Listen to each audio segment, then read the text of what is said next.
Thrissur Athirappilly Ezhattumukham check പോസ്റ്റിന് സമീപം വഴിതടഞ്ഞ് കാട്ടാന കട്ടപ്പ.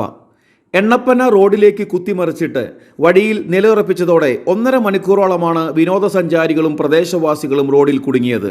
രാവിലെ 6 മണിക്കായിരുന്നു സംഭവം. അതിരപ്പള്ളി ഏഴാറ്റുമുഖം റോഡിലെ ഗതാഗതം 1.5 മണിക്കൂറോളമാണ് ഒറ്റയാൻ കട്ടപ്പ തടസ്സപ്പെടുത്തിയത്. അവധി ദിവസമായതിനാൽ അതിരപ്പള്ളി മേഖലയിലേക്ക് നിരവധി വിനോദസഞ്ചാരികളാണ് എത്തിയത്.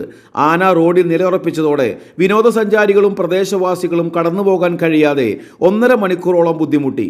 ഇതിനിടെ വിനോദസഞ്ചാരികളെ വിരട്ടിയോടിക്കുന്ന സാഹചര്യവുമുണ്ടായി. മിൽമയുടെ പാൽ കൊണ്ടുപോകുന്ന ടാങ്കർ ലോറി ഉൾപ്പെടെ വഴിയിൽ കുടുങ്ങി. കുറച്ചു ദിവസങ്ങളായി ഈ ആന പ്രദേശത്തുള്ളതായി നാട്ടുകാർ പറയുന്നു. ഒടുവിൽ ആന സ്വമേധയാ കാട് കയറിയതോടെയാണ് ഗതാഗതം പൂർവ്വസ്ഥിതിയിലായത്.